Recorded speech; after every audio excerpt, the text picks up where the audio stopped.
ความชั่วก็ยิ่งเพิ่มพูนทวีขึ้น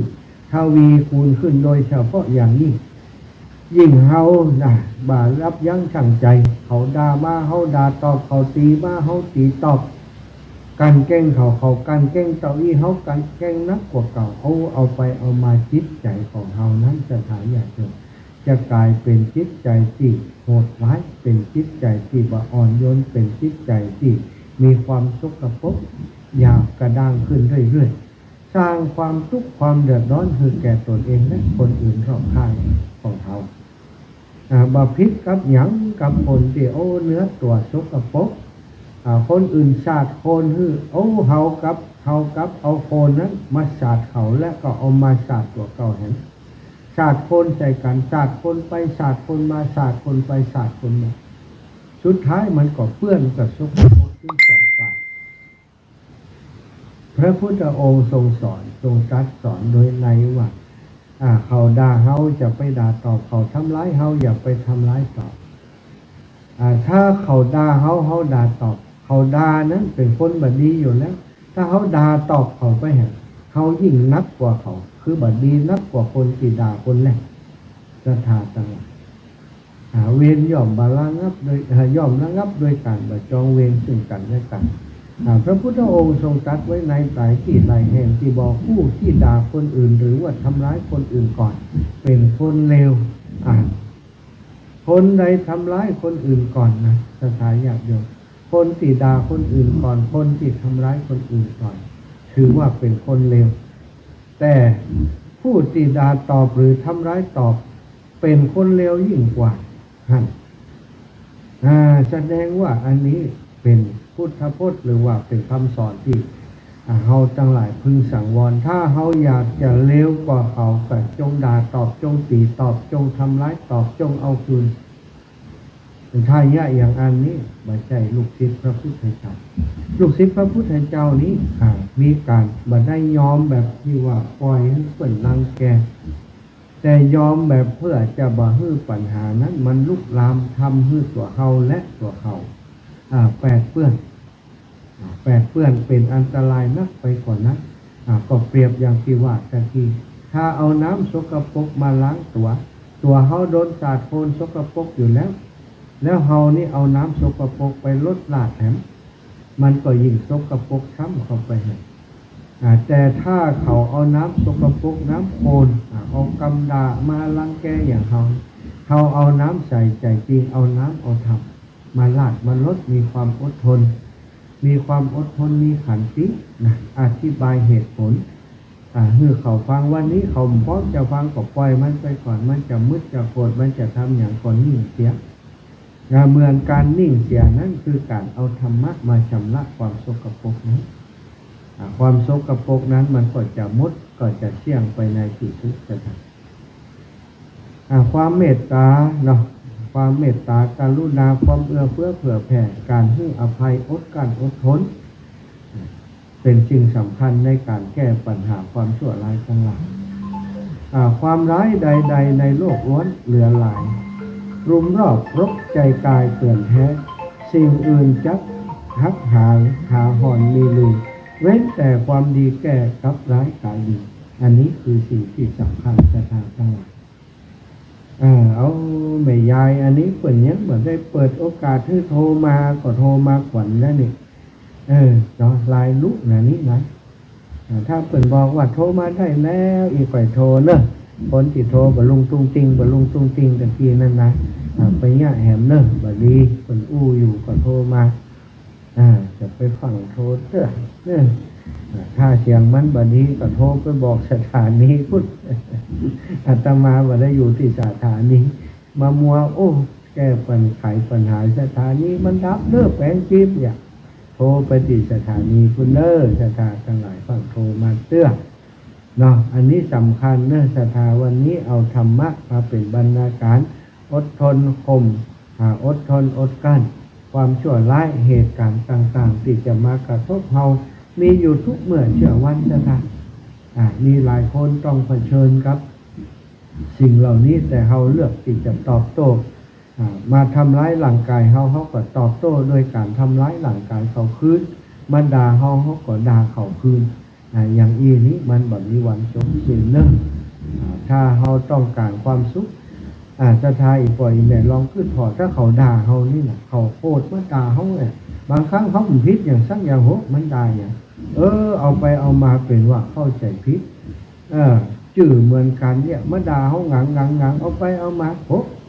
ผมเลยไปบ้านนั้นหรอด่ากูอย่างนี้อีแหมคนข้าชื่อนั่นข้าโอ้แต่บางคนถ้าเรามีสตินี่ถ้าอยากโยมก็อาจจะทำให้เขานั้นได้บรรเทาเบาบางความโกรธของคนอื่นได้นะถ้าเขาบอกโกรธตอบเขาบอกด่าตอบนี่มันจะจบเร็วแต่ถ้าด่าตอบแล้วมันจะเอาไปเอามา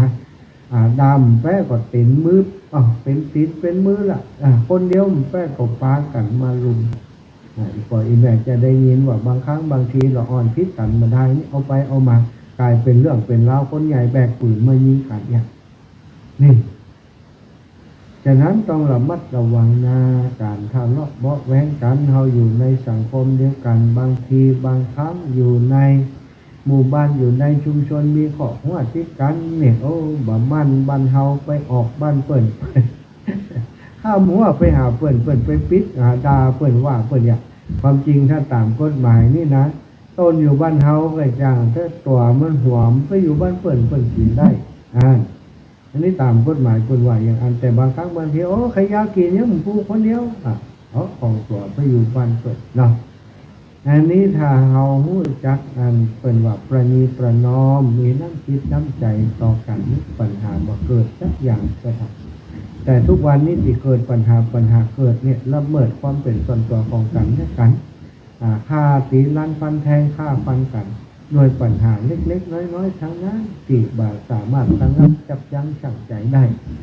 โดยเฉพาะคนมีอาวุธนี่โดยเฉพาะคนมีกำลังนี่คนเก่งต้องดูแลคนที่อ่อนแอแต่ปัจจุบันนี้คนเก่งส่วนใหญ่จะไปรังแกคนที่อ่อนแอบางครั้งบางทีเปิ่นสู้บ่ไหวสู้บ่ได้อยู่แล้วไปข่มเหงรังแกถ้าคนที่สู้บ่ไหวเกิดฮึดสู้ขึ้นมายิ่งนี้ก็เสียหายถึงสองฝ่ายเนาะแต่อย่างไรก็ตามในฐานะที่เฮาเป็นชาวพุทธนับถือคำสอนของพระพุทธเจ้าลองคิดกอยฝ่อเนาะอายังก็ต่างที่เกิดขึ้นเวรย่อมระงับโดยการบ่จองเวรก็จดจำไว้เนี่ยอย่างใดเปิ่นจองเวรเฮาจองล้างจองผ่านเฮาถ้าเฮาไปจองล้างจองผ่านตอบมันก็ต่อความยาวสาวความยืดเป็นเจ้าคำในเวรกันบ่มีผู้จักจบสิ้นจะขาดตั้งหลายเอาละวันนี้ได้ไปแอวเวียงป่าเป้ามาอยากจะมาเล่าให้ฟังเนอะแต่เจ้าถ้าฝ่ายฟังรายการที่อาตมาจัดรายการอยู่ก็จะรู้ว่าเมื่อมาเจ้านี่อยู่พุ่นเวียงป่าเป้าเชียงรายไปรับใจหลวงปู่พระครูปฏิภาณธรรมทินอยู่ที่วัดม่อนจอมพอเนาะเวียงป่าเป้าจังหวัดเชียงรายเนื่องจากว่าวันนี้หลวงปู่มีการตานสังเนาะ ทางปุ้นเป็นเรียกว่าตานสังถ้าว่าตานสลัดนะมันจริงๆแล้วขึ้น7 ค่ำเดือน12ขึ้น7 ค่ำทุกปีที่วัดพระธาตุจอมพอจะมีการตานสลัดแต่ว่า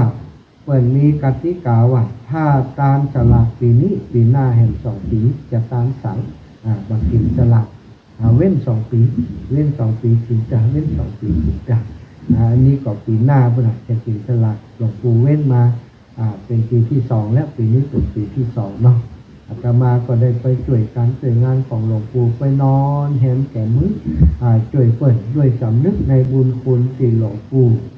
มีต่ออาตมาภาพมาตั้งแต่แรกเริ่มเดิมทีตั้งแต่อาตมาเนาะได้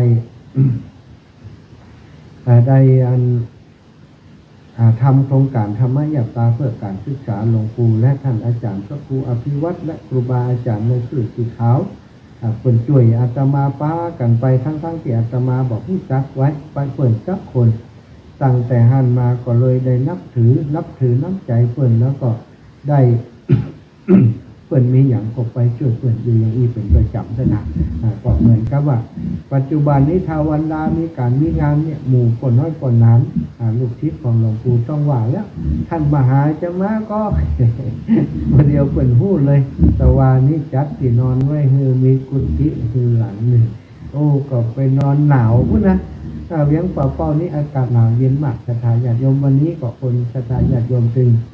และพระสงฆ์องค์สังฆเจ้ามาประมาณ100 รูปและศรัทธาญาติโยมก็ประมาณ100-200 คนเหมือนกันเนาะมีโรงทานตลอดงานที่วัดพระธาตุจอมพอวันนี้แม้จะมาเป็นฉลากใหญ่ไอ้ยังแต่ลูกศิษย์ลูกหาลูกหลานของหลวงปู่ที่เคารพนับถือหลวงปู่ก็ไปกันนับกันหลายเนอะแล้ววันนี้มีศรัทธาญาติโยมที่ฟังรายการที่หลวงปู่เป็นจัดที่เชียงราย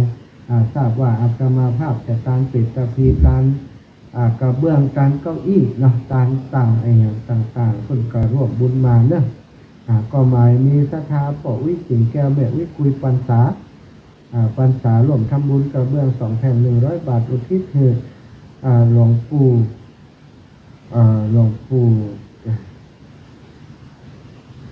่ถ้วยอีกอ่ะอีแม่เขาอ่านแบบชัดนะ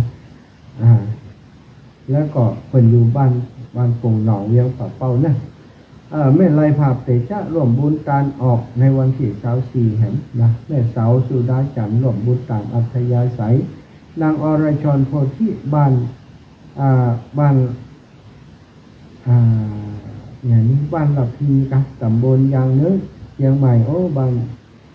ปุ่นเนื้อตำบลยางเนื้อเชียงใหม่เอาเก้าอี้1 ตัวอุทิศไปหาพ่อปีภาพติจ้าอันนี้อยากของอีแม่ค่าน้ำกับไฟแห่ง50 บาทรวมกันแล้วเป็น200 บาทแม่จันทิพย์อากินะนางบ้านหัวเวียงป่าเป้าก็ร่วมบุญมา1 ซองร่วมบุญมากับงานเปิดตะพีนี่คุณแม่คำดิกันทะวงพร้อมลูกหลานร่วมบุญเก้าอี้มาแห่ง200บ้านสีเวียงทองหมู่10เวียงป่าเป้าแม่อยู่แม่บัวลอยทะเรือนพร้อมลูกหลานถวายทานเอาไว้ไปนาเก้าอี้200 บาทบ้านสีเวียงทองหมู่10แม่ยาพันนักธรรมบ้านป่าเนี้ยร่วมบุญกับน้ำกับไฟมาเนอะอันนี้ป่อมันนักแม่ลาพรอุทิศส่วนกุศลไปหาป่อลาแม่จันลุงมูลแปลงปัญญาป่อลาเลิศแม่ดีนางนักดาวันแสนช่างไม้เจ้ากรรมในเวรเทวพุทธเทวดาอันนี้ของโยมแม่ลาพรสวรรค์เนาะแล้วก็มีของ แม่แสงพลอยพิรารัตน์บันโลเวียงป่าเป้าร่วมบุญกระเบื้อง2 แผ่น100 บาทแม่แสงจันทร์กองนอกกระเบื้อง2 แผ่นแม่อัมพวันปาสันตะกระเบื้อง2 แผ่นแม่ยอดเมืองจันทากระเบื้อง1 แผ่นบันโลเวียงป่าเป้าแม่โยมแม่ถนอมสีคำฟั่นเนาะบ้านจันจรีเวียงป่าเป้าร่วมทำบุญค่าน้ำกับไฟและกระเบื้องแห่ง100 บาทอนุโมทนาบุญแม่เนอะมูลราชธาป่อบุญธรรมแม่รัตนาสังคำฟั่นบ้านโป่งน้องตำบลเวียงป่าเป้าร่วมบุญมา100 บาทถวายกับน้องแม่นิดกรสวรรค์นางสาวชนัทธิดากรสวรรค์นางสาวแพทย์นายแพทย์นางสาวแพทย์ชลินทร์ศรีนวลร่วมบุญมาแห่ง1 ซองแม่เรืองคำแก้วแปลงจันทร์บริจาคกับน้ำกับไฟแห่ง100 บาทแล้วก็แม่จันเป็นใจกันทะก็ร่วมบุญมาเก่งขากระเบื้องคุณโยมอุไรกันกองร่วมบุญกระเบื้อง2 แผ่นหนองยาวเวียงป่าเป้า100 บาทวันแล้วแม่วิวันนาพิรมบ้านสันสลีเวียงป่าเป้าทำบุญขาน้ำกับไฟการเอาไว้ไปหนา40 บาทก็อายแม่เฉลียวสีบุญฝันบ้านต้องนอดขอร่วมบุญมาพระอีแม่ตีดอยนะม่อนจอมพ่อแม่เกียงคำสุภามูลพร้อมเลยลูกหลานทุกคนร่วมทำบุญโรงเรียนนะแล้วก็จังหวัดลำปางแห่ง500 บาทนะอนุโมทนาบุญเนอีแบนนะแม่เกียงคำสุภามูลพร้อมลูกหลานทุกคนขอร่วมทำบุญครับท่านอาจารย์สมชาติเอาเก้าอี้3 ตัวเป็นเงินอยู่600 บาทอนุโมทนาอีแม่เนอะตะกี้500อันนี้เห็น600อันนี้เอาอย่างแฮม แม่เกียงคำสุภามูลพร้อมโดยลูกหลานถวายค่าน้ำค่าไฟค่าน้ำมันค่าน้ำค่าไฟแห่ง100 บาทเนาะ แม่นายคำอ้ายบ้านเด่นศาลาสันสลีเลี้ยงปะเปาร่วมบุญงานศพของหลวงพ่อใหญ่หลวงพ่อวัดบุญญาวาส200 บาทอันนี้เก็บไว้งานบวชศพของหลวงพ่ออุ้ยมอนผงบ้านแม่ตำท่าก็ฝากคนโยมสมพินมาเพื่อถวายท่านอาจารย์สมชาตินี่นะแล้วก็คุณโยมสมพินบุญทาแม่ตำท่าก็ถวายตุสมชาติแล้วก็อ่านแม่บัวลอยชัยสวรรค์พร้อมลูกหลานฝากทำบุญอนุโมทนาบุญแล้วมูลราชทาแม่นางคำอ้ายบ้านเด่นศาลาร่วมบุญกระเบื้อง2 แผ่นเก้าอี้1 ตัวถวายไว้ไปหน้าอุทิศให้เจ้ากรรมนายเวร500 บาทเนี่ยแล้วก็หลวงปู่ถวายปัจจัยเป็นอย่างก็นี่ถวายปัจจัยที่ไปร่วมอันเปิดห้องว่าสลากโจกเนาะถวายปัจจัยสลากโจกมาแห่ง1 2อนุโมทนาบุญสัมมาณศรัทธามูลศรัทธาทุกท่านเด้อศรัทธาส่วนที่ศรัทธาญาติโยมเนาะที่ลำปางที่โทรมาตันได้อีแม่เนาะโยมแม่เพนนะแม่เพนแม่ยายเหลิมโทรมาบ่แรงนี้อีแม่เพนเพิ่นจะเป็นเจ้าภาพเก้าอี้เนาะเป็นเจ้าภาพอันนั้นอันนี้เนาะอีน่ะอีแม่ตันอ่านให้อีแม่วันศุกร์ก็เรียบเรียงอ่านให้ใหม่เนาะเอาละศรัทธาญาติโยมได้เวลาจะแบ่งให้เวลาศรัทธาญาติโยมโทรมา080 080 8844 173เนาะ080 8844 173โทรมาได้เลยได้เวลาโทรแล้วเนาะ080 8844 173ขอบคุณอนุโมทนาบุญกับศรัทธาญาติโยมอีพ่ออีแม่ทั้งหลายจากหลายที่หลายแห่งนะอีพ่ออีแม่ที่เพิ่นได้ทราบข่าวว่าอาตมาภาพจะทำทักษิณานุปทานกิจเศรษฐพีในวันที่24นี้เพิ่นก็แสดงความประสงค์จะมากันหลายท่านเจริญพรแม่กาบแก้วศรีอินแก้วไหว้พระเจ้าพระอาจารย์เจ้าแม่ห้องคณะพัฒน์จันเลื่อนนั่นพระอาจารย์เกณฑ์สินอุทิศให้ปอสันติจันเลื่อนไหนนะเจ้าแกะไม่ไผ่นะเจ้าปอสันติตั้งอยู่จริงยมแม่ไปอยู่วันศุกร์เนาะสุขีเนาะเจ้าแม่ถ้าแม่สมใจอย่าเอาขนมหวานไปโจยเน้อโฮงการแม่กับเกี่ยวกับแม่สมใจขนมหวานใส่นะเจ้าสาธุอนุโมทนาน้ำมันกี่โมงเน้อ9 โมงอีลามาเจ้าอยู่แล้วอีลามันหู้อยู่ก็บอกว่ามาเจ้าเวลาทำพิธีเขาจมแม่ก่อนนะนิตยาก็มาอยู่ที่ปู่ก็ลงจันนะเจ้าอาจารย์เจ้าแม่สัตว์ดูเน้อคุณตัวนั้นเอาเจ้าแม่ขนมหวานสัตว์ดูขนมหวานสัตว์ดูแม่เลื่อนแสนต่อสายฟ้าก็เจ้าแม่มหาเจ้ามาฟังโยเจ้าฟังอยู่นะดีแล้วอยู่ดีมีสุขเจ้าแม่ชัดเจนเลยนะขยันจะทำบุญตัวพระอาจารย์ที่มาแย่บ้านแม่เลยโอ้ยแม่จะหาเวลาที่ไหนเพื่อเอวได้นี่ชดไปชดมาวันนี้บอกเก็บจำตันจัดรายการเนี่ยมาถึงเจ้าสาธุบุญรักษาแม่080เนอะศรัทธา0808844173241โทรมาแห่ใหม่เนอะ2461โทรมาจากที่ไหนตั้งได้แต่ที่ไม่ทันรับสายเนอะ2461โทรมาแห่ใหม่เนอะยายพรรายงานเรื่องอะไรเอ่ยยายพรรายงานเรื่องอะไรเอ่ยตะกี้ชัดไปเจ๋งใจเต็งใจค่ะเดี๋ยวน่ะแต่ว่ายังใดนี่คนเก่งนี่มาโทรขวัญกันตอนเป็นว่าเป็นเต็งใช่มั้ยเจ้าเป็นยังเจ้าสาธุเนอะดีแล้วจ้าขอบคุณรับสายตั้งที่ก่อนสาธุ 2461จากไหนแม่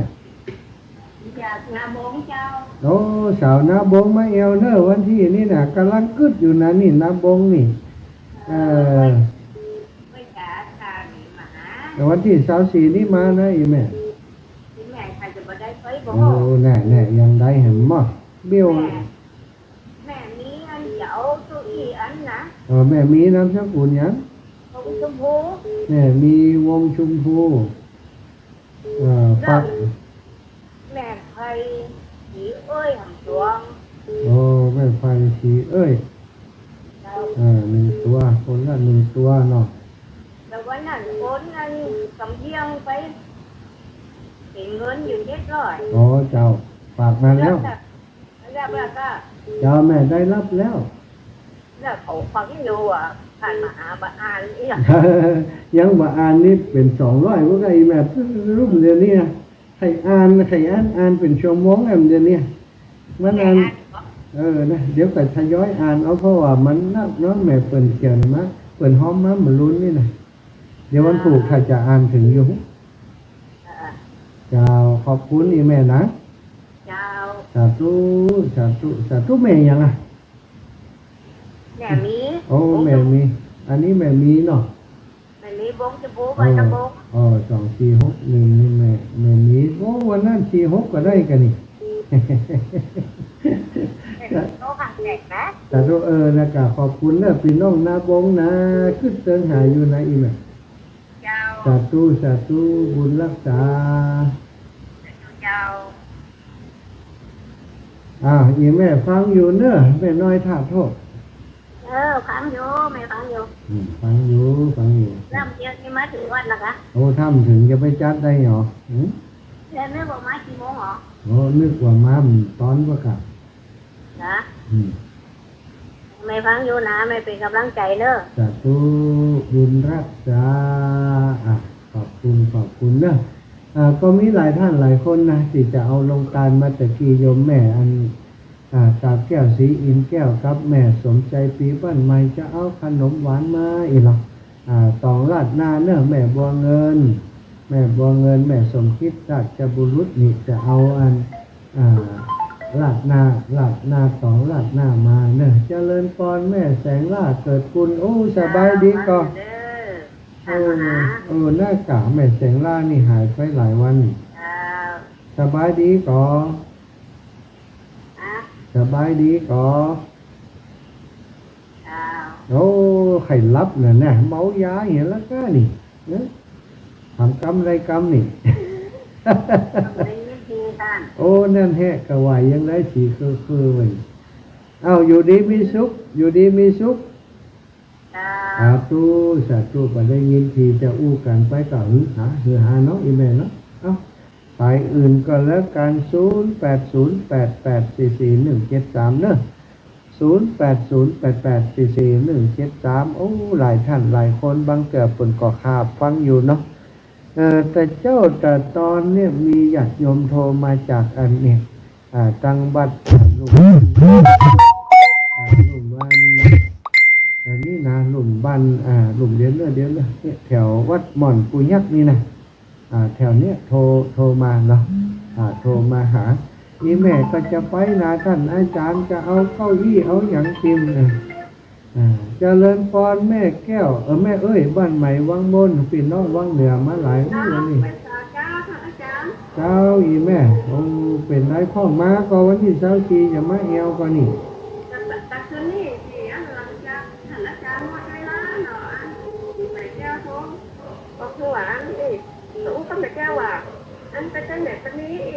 ดีกะแบบวันนี้มาได้ข่าวว่ามีจังฟ้อนด้วยนี่แบบวันนี้เดี๋ยวจังฟ้อนมาด้วยว่ะนั่นแหละเอาป้ากันเนาะแม่เนาะเจ้าได้ไปอยู่สาธุเจริญพรอีแม่ดีแล้วเ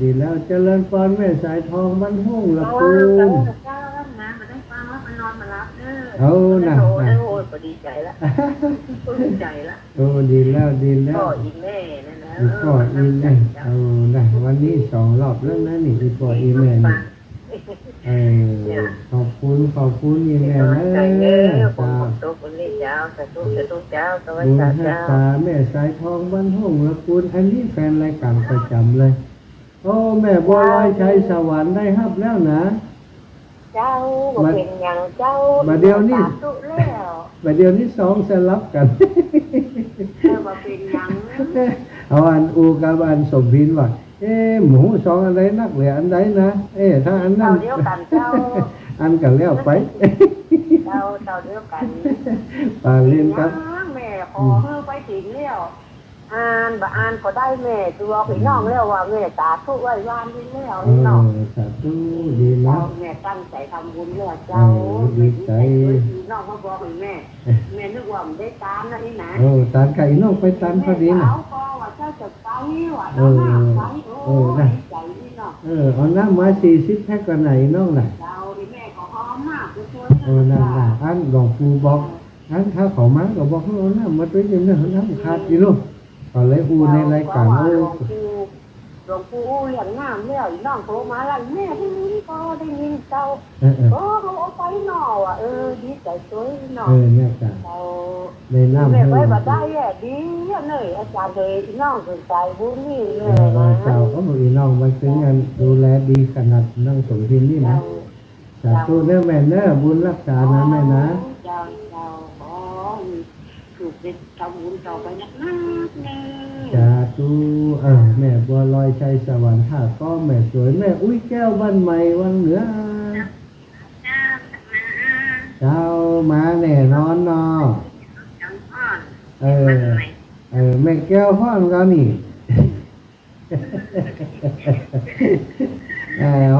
เขาจะห่อแม่สาธุแม่แก้วแม่อุ้ยแก้วบ้านใหม่วังมนจะมาหาเขาแม่จันป้างิ้วเจริญพรดีแม่ไม่ค่ะเจ้าวันนั้นอยู่วัดน้อยหลวงปู่เหลือหลวงปู่ไล่นี่แล้วมาถึงบ้านพดแล้วได้ไปสักกำเนี่ยมันนุ่งอย่างน่ากาตะวาไปหาแม่เสาหั่นกำได้ช่วยไปหาอันเนี่ยตอนนั้นยังบอกแต่ว่าบอกแต่ว่าดังแต่ว่าโหตัวหน่อยฟังลุกลับอย่างฝั่งไปบ้านแม่หน้าพรไปบ้านแม่เสาก็ปิกไปจัดไปกาดีเลยขอบคุณแม่นะฟังจองให้แต่ขอบคุณหลายๆเนอะจะจำเลยจะทำเข้าจะไปตั้งเข้าของเหม็นถูกดีละเนอะดีละขอบคุณหลายๆเจ้าทำไว้ก่อนเราคือคนมาอุ่นเอาไว้แหละสาธุเนอะจะแบบการต้มขาหมูคุยแวะเอาต้มขาหมูตรงนี้ก็มันพักมันต้องกินสาธุแม่บุญทักษาเนอะเจ้าไว้สาเจ้าแม่บัวคำท่าจ้างเวียงหนองร้องอีแม่เจ้าไว้สาเจ้าอีแม่เวียงหนองร้องเจ้าเวียงหนองร้องฟังอยู่อันถูกจะไปบินทบาทเนอะเวียงหนองร้องเจ้าสาธุจะมาไปก็ว่าเล่นอีแม่ได้ไปวันพุธไปวันพกหัวจ้างแม่วันพกหัวจ้างวันหัวต่งไปทุกวันพระไปวิทธบาทกับสถานญาติโยมจิตเป็นเคยใส่บาตรตอนอยู่สุพรรณนี้เนี่ยเจ้าสาธุบุญรักษาแม่นะเจ้าฟังว่าจันเรื่องเจ้าว่าจันคือกำลังใจเนอะขอบคุณหลายเจ้าขอบพระเจ้าเจริญพรเจริญพรแม่สุแก้วหายไปเหมือนแหนมบาลังเจริญนอกจากว่าจะเด้อท่านพระแม่เจ้าได้ยินเสียงจะร่วมบุญโดยเด้อจะฮับดิน4 แผ่นแล้วเจ้าเอามา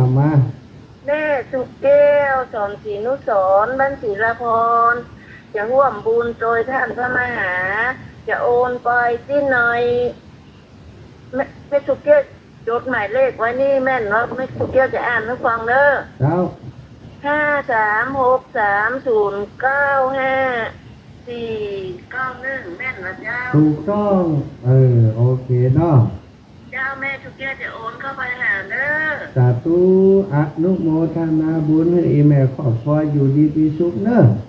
เจ้ากลับไปสาเด้อสาธุมาดูกับการเพื่อนเจ้า จ้า สาธุสาธุ จะให้ท่านพม่ามันน่า เออสาธุสาธุอ้าวศรัทธาญาติโยม สาธุสาธุเจ้า อ้าวศรัทธาญาติโยมทั้งหลายเนอะเวลาหมดเวลาเนาะพบปะกันใหม่วันต่อไปสำหรับวันนี้ ก็ขอเพื่อท่านเจ้าทั้งหลายติดตามรับฟังรายการอยู่ดีมีสุขเนอะจัดการโรธรรมาวัฒนติอายุวันโนสุขังพระลัง